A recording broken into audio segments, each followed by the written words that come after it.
Hello, friend. My name is Ramesh Neopani. I'm a data scientist and mathematician. Um, in this video series, we'll be talking about data science basic stuff. We'll start from Python and we'll try to apply Python into the data science field.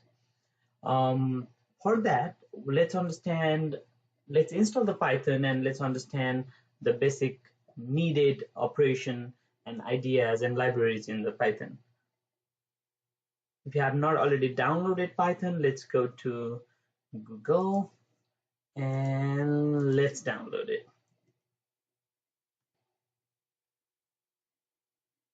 All right, type download Python. It'll tell you the option. For now, just type Python and it will give you the latest version.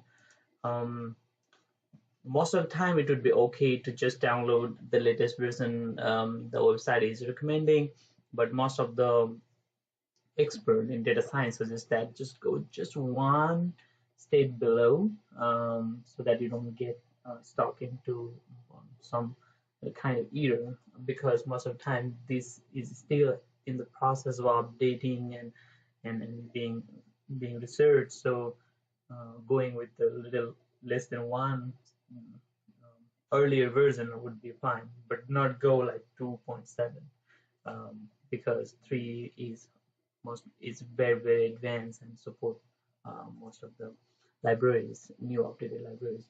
So if you have not already downloaded, go click here and run. Let it download, and after that, just pretty much install the way you install any other software. Just click here, and it will start downloading everything for you. Just give it little time. I have already downloaded it and installed it. So give your time, pause the video for a few seconds, and after that, when you finish install, go to the search bar and type Python there, and here will be a Python main cell where we type our code pops up. It's called ideally. Some people pronounce it as ideally, whatever you want to call it, and just click here. After that, let's check whether we got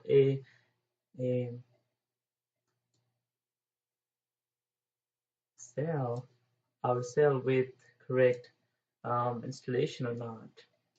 I'm gonna just type 2 plus 2 just to check, 2 plus 3, whatever you want to give a number, and just type it. And yeah, 2 plus 5 is 7.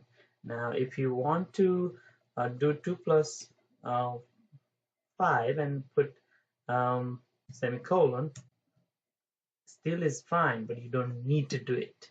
Just can pretty much type or whatever you want to execute, and you don't need extra semicolon. It will be fine without that.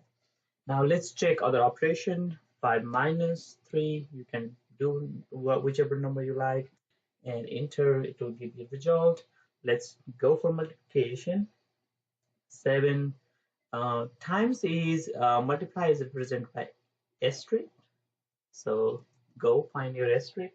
It is normally in the 8 in most of the desktop. Find it and get that. Let's say 7 times 7. Enter 49. And let's go for divide. It's pretty much the same symbol that you get. 8 divided by 2. Expected answer is 4. Perfect. What is the difference between 4 and 4.0? Mathematically, they mean the same thing, but in Python, they have a little bit difference there. We'll talk about this in upcoming video. So let's go for one more mathematical operation. This 4 is basic. 4 are basic operation, and there is one more operation called modulo. Modulo is gonna be represented by percentage here. What does this mean? Let's talk about this. Like for example, when you have a 4 divided by 3, what is the expected remainder there is 1. All right. And like, for example, if you have 5 divided by 3, what is the expected remainder there? Is 2. So how to get the remainder, not the quotient, how many times it will divide, not that, but the remainder. So let's check. This will give you that remainder 4 divided by 3. Expected answer is 1 point something, but when you do go modulo, expected answer is 1 because remainder is 1. You got 1, 5, modulo 3, expected result is 2, boom. So we discussed about 5 most important operation in mathematics and in Python. This is how it is presented.